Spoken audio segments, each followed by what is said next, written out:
Penghormatan saya kepada seluruh perangkat desa Payatamba, dan penghormatan saya kepada para alim ulama yang ada di desa Payatamba, kepada guru kami, mohon takdim kami atas kehadiran kami di desa ini.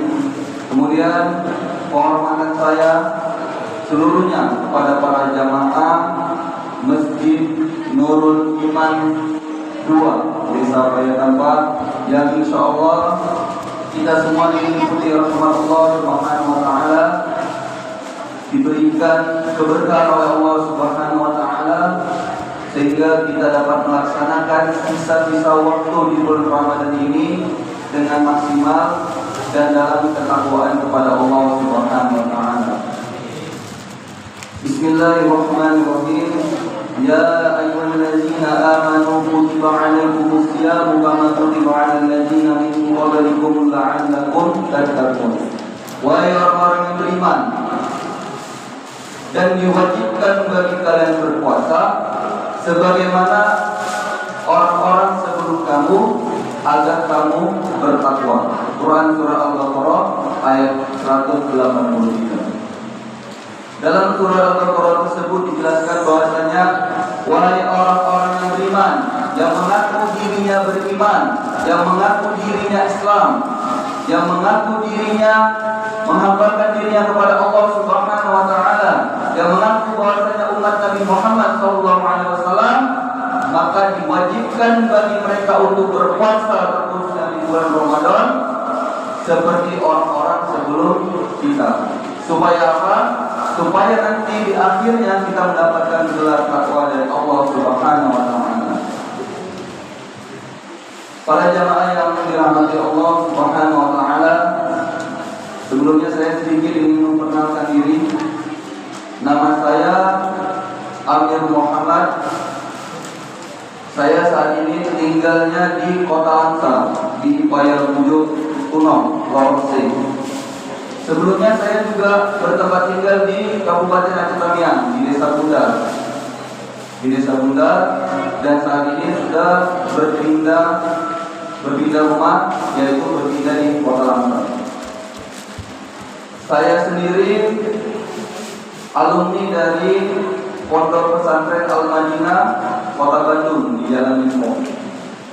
Sebelumnya dalam dakwah ini, dalam kegiatan Safari Ramadan ini, awal mulanya itu dulu ketika kami berkhidmat di Masjid Al-Latif namanya, itu di daerah di Jalan Taringket, Kabupaten Kecamatan Bandung Wetan, Kota Bandung, yaitu bersama guru kami Ustaz Hanan Ataki LC. Beliau yang dulu sempat kami berkhidmat kepada beliau dan membuat bagaimana cara dakwah ini khususnya di anak-anak muda agar bisa berkembang, bagaimana cara mengajak anak-anak muda hati mereka terpaut dengan masjid. Bukankah salah satu golongan orang-orang yang mendapatkan rahmat Allah dari Allah Subhanahu wa Ta'ala, salah satunya adalah pemuda yang hatinya selalu terpaut dengan masjid.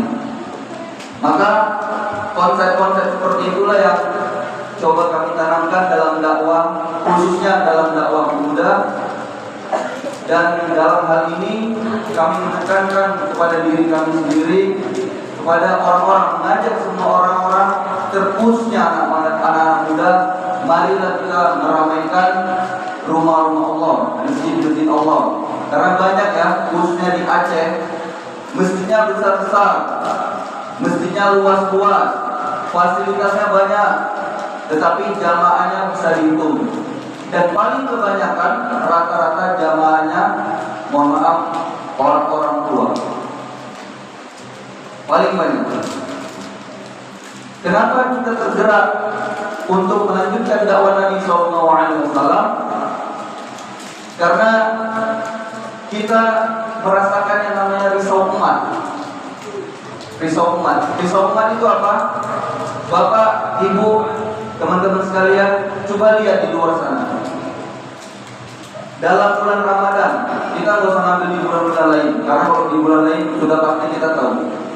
dalam bulan Ramadan saja masih banyak anak-anak yang lalai daripada masjid, lalai daripada bulan-bulan Ramadan, lalai daripada puasanya, disebabkan kurangnya kita risau kepada umat.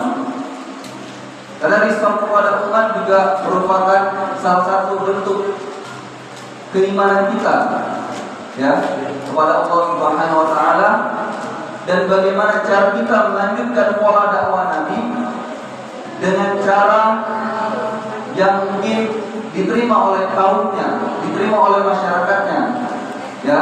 Karena dalam setiap dakwah pasti dalam setiap masyarakat berbeda-beda cara dakwahnya, ya. Gak mungkin kita dakwai seorang yang di warkop, mendakwai orang-orang yang berjudi, mendakwai orang-orang yang pemabuk dengan cara seperti dakwah kita di masjid.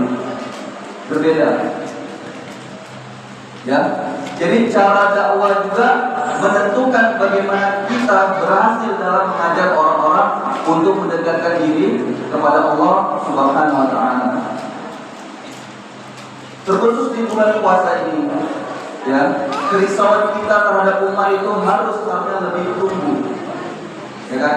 Bukan hanya beribadah hanya semata untuk diri sendiri, tapi coba bagaimana cara berpikir agar orang-orang juga mau beribadah seperti apa yang kita rasakan ketika kita beribadah kepada Allah Subhanahu wa taala. Kenikmatan iman yang kita rasakan, ya, kekuatan iman yang kita rasakan, coba kita implementasikan kepada orang-orang. Untuk mengajak, bukan menyuruh. Dakwah itu mengajak, bukan menyuruh. Beda mengajak dengan menyuruh. Kalau dakwah, anak-anak kecil pun bisa dakwah. Ya, contohnya, Pak, ayo kita pergi ke masjid. Pak, Bu, ayo kita pergi ke masjid. Itu sudah termasuk dalam dakwah. Ya, jadi dakwah itu tidak terpaut dengan status. Kalau kita berdakwah kita harus jadi ustaz dulu. Kalau kita berdakwah kita harus jadi seorang alim ulama. Tidak. Dakwah itu mengajak dalam konteks sebagai apapun kita, sebagai seorang petani, sebagai seorang pejabat dan lain sebagainya. Namun dengan kapasitas yang kita miliki. Mungkin kalau beda cara dakwah seorang pejabat dengan dakwah seorang petani. Kalau dakwah seorang pejabat, dia bisa gunakan penanya untuk dalam urusan dakwah dia. Ya, jadi konteks dakwah di sini kita memantapkan diri kita agar supaya kita bisa mengajak walaupun cuma satu orang, ya, walaupun cuma satu orang kita ajak teman kita, teman dekat kita, sahabat kita, agar apa? Agar dia mendekatkan diri kepada Allah, ngomongin kebesaran Allah, ya kan? Ngomongin tentang kebesaran Allah, meminimalisir yang namanya dosa. Ya, jadi itu salah satu bentuk konsep dakwah yang saat ini mungkin sedang kami jalankan. Dan alhamdulillah pada kesempatan malam hari ini saya diberangkatkan oleh Allah Subhanahu wa taala bisa bertemu dengan Bapak dan Ibu para jamaah sekalian, yang ini merupakan safari dakwah saya pertama di bulan Ramadan ini, karena saya memang 20 malam pertama itu memang tidak ada mengambil dalam ceramah. Tapi alhamdulillah insyaallah pada malam hari ini Allah berikan saya kesempatan bisa pertama kali ceramah di bulan Ramadan ini di Desa Payatampa, yang insyaallah semoga dengan pertemuan kita, silaturahmi kita bisa mendatangkan berkah dari Allah Subhanahu wa taala yang berlipat ganda, sehingga kita mampu melaksanakan sisa-sisa bulan Ramadan ini dengan ketakwaan kepada Allah Subhanahu wa taala. Bapak Ibu sekalian yang insyaallah dirahmati oleh Allah Subhanahu wa taala, puasa sendiri artinya menahan diri. Menahan diri di sini bukan hanya sekedar menahan diri dari lapar dan haus saja. Tetapi menahan diri di sini adalah menahan diri bukan hanya sekedar menahan lapar dan haus, tetapi juga menahan diri daripada hawa nafsu kita. Ya kan? Mata yang biasa melihat kepada keburukan, ketika datangnya bulan Ramadan, bulan yang diberkahi oleh Allah Subhanahu wa taala, dipalingkan matanya ketika melihat sesuatu yang buruk. Itu maksud dari menahan diri. Nah, ketika datang bulan Ramadan, lisan yang biasanya berkata tidak baik, tapi ketika datang bulan Ramadan, membuat lisannya menjadi baik. Terhenti kata-kata yang biasanya kebun binatang semua keluar, tapi ketika datang bulan Ramadan, berubah menjadi kalimat-kalimat bertasbih kepada Allah Subhanahu wa taala. Ketika misalnya dalam suatu keadaan tanpa sengaja ingin ditabrak oleh orang, mengatakannya Allahu Akbar, la ilaha illallah. Nah, berubah menjadi kalimat-kalimat pujian kepada Allah Subhanahu wa taala. Kemudian apa lagi? Tangan yang biasanya kita gunakan untuk hal-hal yang tidak baik, ketika datang bulan Ramadan, maka digunakan tangan ini untuk melakukan hal-hal yang baik. Ya, contohnya seperti apa? Misalnya bersedekah. Ya, bersedekah menggunakan tangan. Kemudian apa lagi Bapak dan Ibu? Ketika datang bulan Ramadan, kaki yang biasanya melangkah pada tempat-tempat yang tidak Allah ridhoi, tempat-tempat yang tidak Allah berikan suatu keberkahan di dalamnya. Tapi ketika datang bulan Ramadan, kaki ini melangkah kepada tempat-tempat yang Allah sukai. Salah satu tempat yang Allah sukai apa? Yaitu masjid. Ya, perbanyakkan langkah kita menuju masjid. Seandainya misalnya ada pengajian di waktu siang hari, gunakan kaki ini untuk berangkat pengajian tersebut. Ya, karena kita semuanya nanti akan dihisab oleh Allah Subhanahu wa taala. Kata Umar, hisablah diri kalian sebelum kalian nanti dihisab oleh Allah Subhanahu wa taala. Maka sebaik-baiknya orang mukmin adalah yang dia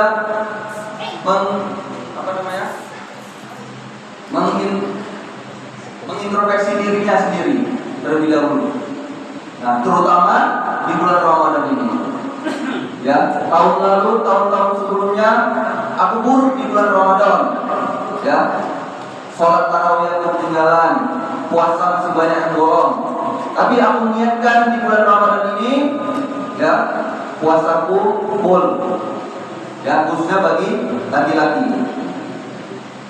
Ya, diniatkan Bapak dan Ibu, khususnya bagi laki-laki, untuk full puasa di bulan Ramadan ini. Ya, agar apa? Agar supaya menjadi lebih baik dari tahun-tahun sebelumnya. Dan kita belum tahu lagi, boleh jadi Ramadan di tahun ini merupakan Ramadan terakhir bagi kita. Berapa banyak saudara-saudara kita yang telah mendahului kita?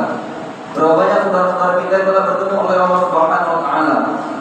Ya, ketika datang bulan Ramadan, belum selesai bulan Ramadan, belum tercapai lagi di bulan Ramadan yang tahun berikutnya, sudah dipanggil Allah Subhanahu wa taala.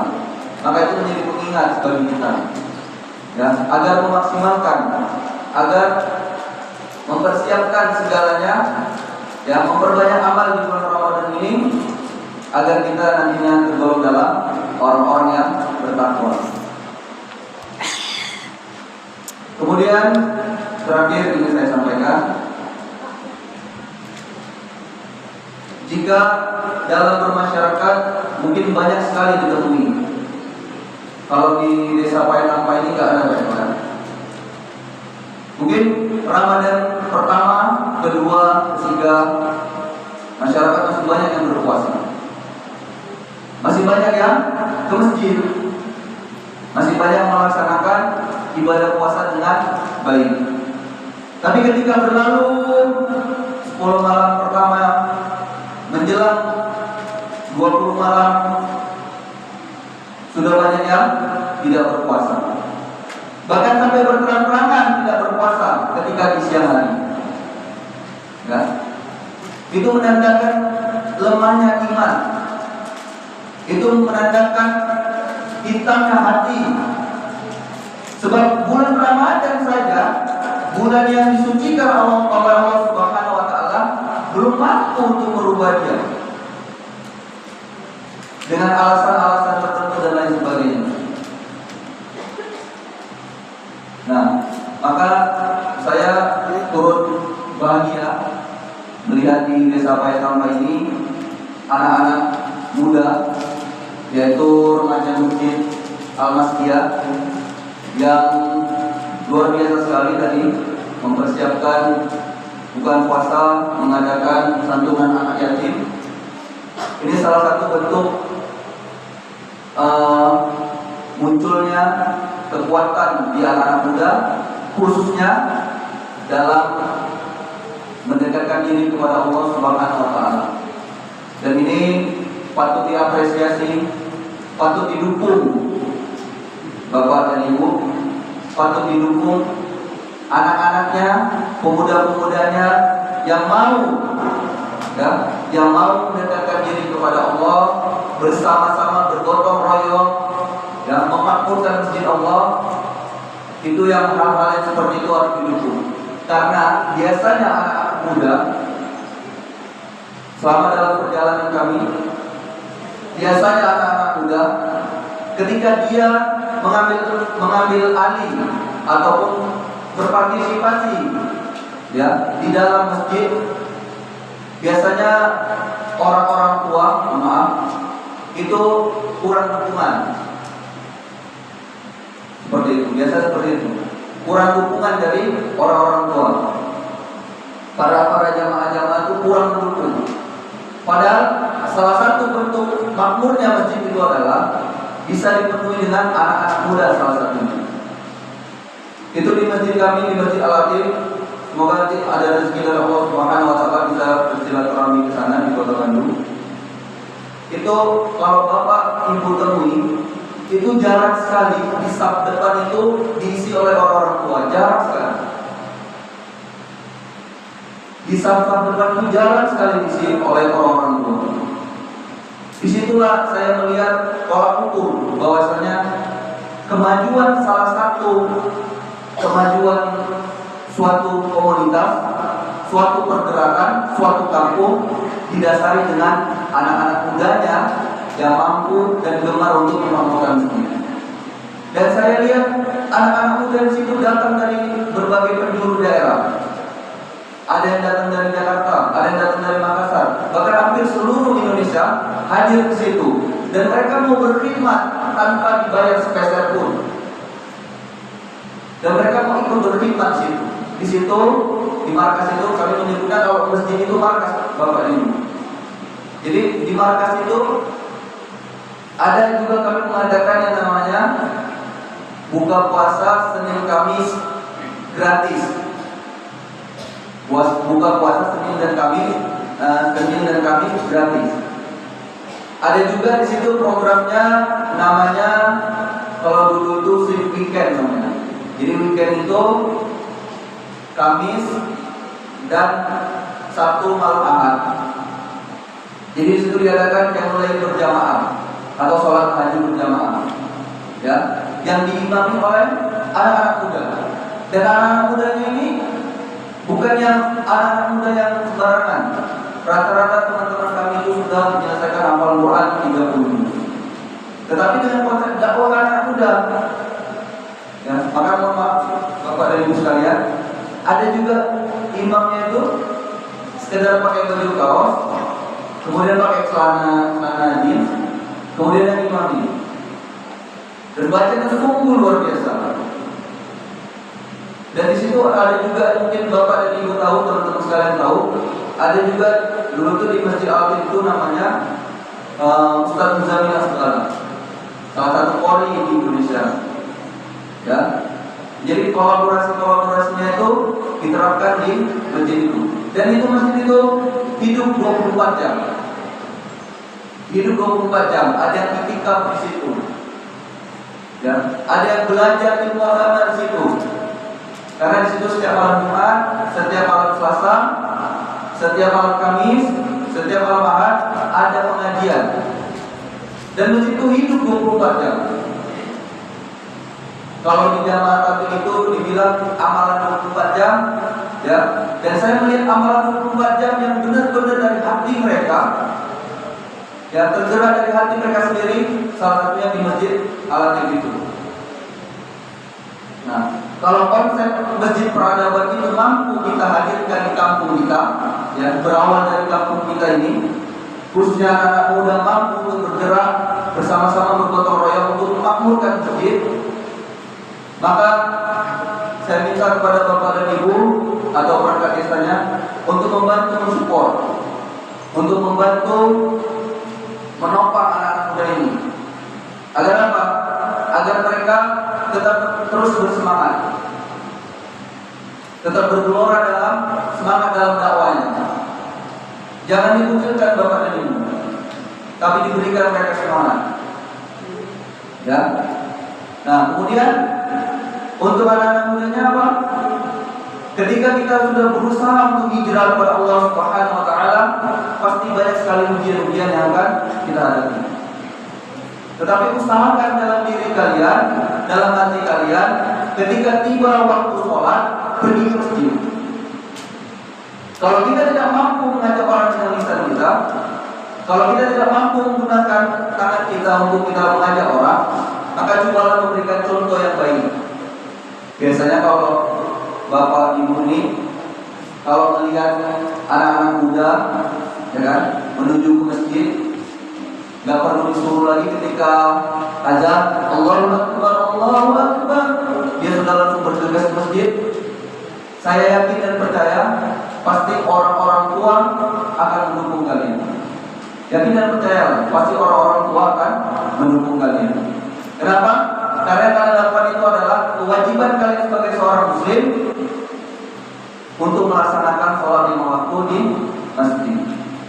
Nah, berawal dari diri sendiri dulu, bagaimana cara hatinya ini agar mampu untuk terpaut dengan masjid. Ketika tiba waktu zuhur, menantikan waktu asar. Ketika tiba waktu asar, merindukan waktu maghrib. Dan ketika waktu maghrib, merindukan waktu isya.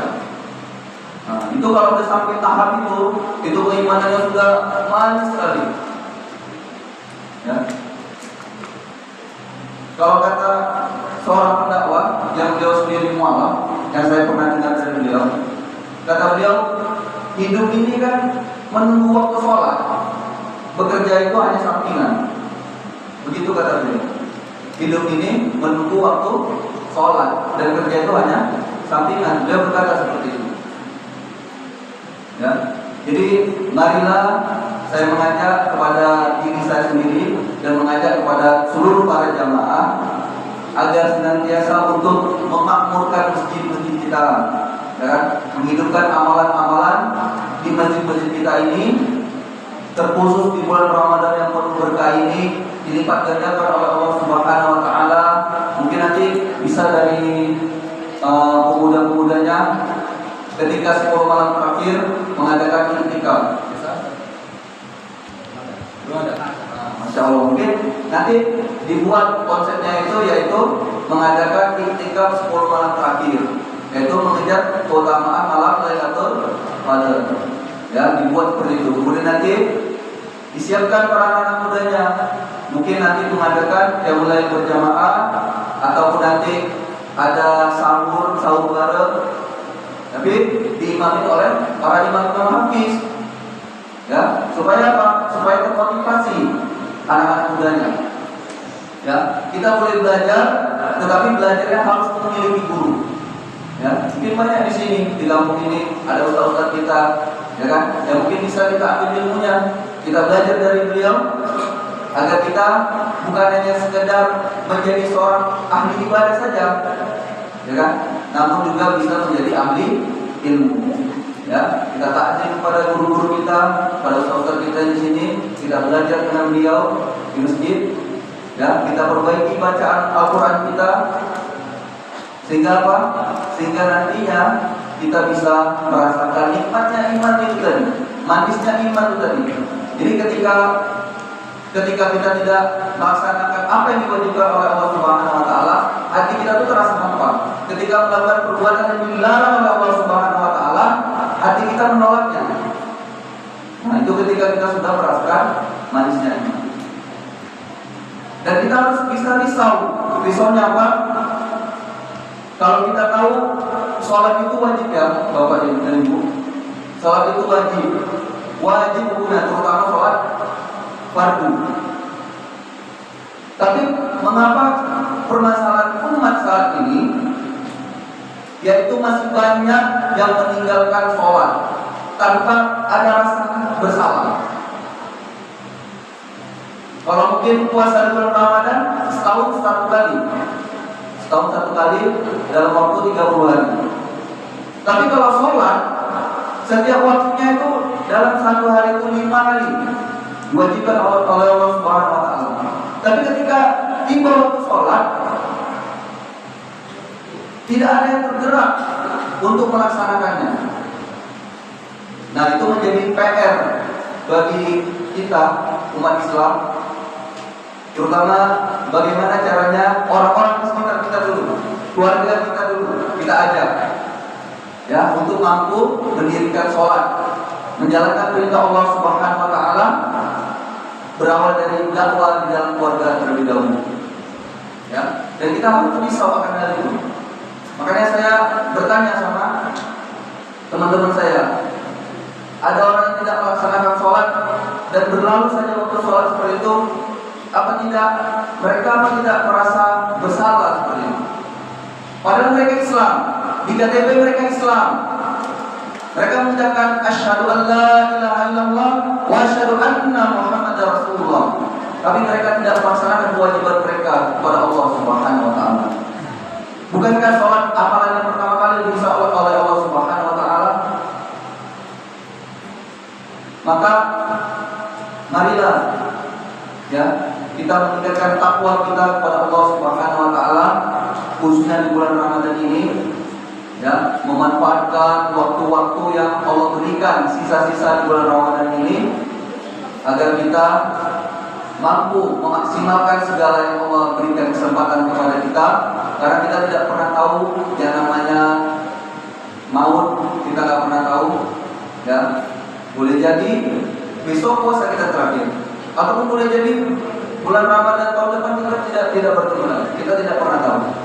Dan mati tidak mengenal usia, muda, tua, sakit, sehat. Kalau Allah sudah tetapkan takdirnya untuk dia mati, maka tidak ada yang mampu untuk menahannya. Maka marilah sama-sama kita senantiasa terus mendorong diri kita, memaksimalkan diri kita untuk memanfaatkan sisa-sisa di bulan Ramadan ini dengan baik dan mengejar keutamaan malam Lailatul Qadar, di mana malam tersebut lebih baik daripada 1000 bulan. Demikian yang dapat saya sampaikan. Mohon maaf apabila ada kata-kata saya yang salah. Kata-kata salah tersebut datangnya dari saya sendiri, yang benar dari Allah Subhanahu Wa Taala. Akhirul kalam.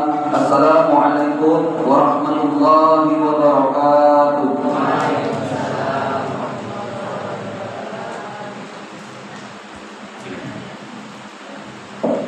Terima kasih kepada Ustaz Amir Muhammad yang telah memberikan tausiah yang sangat luar biasa pada malam hari ini.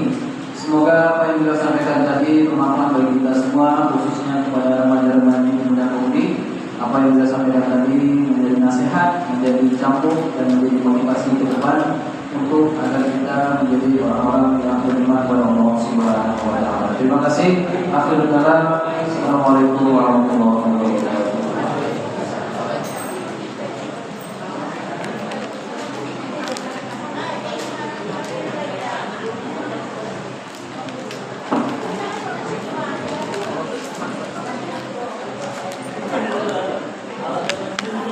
Nah,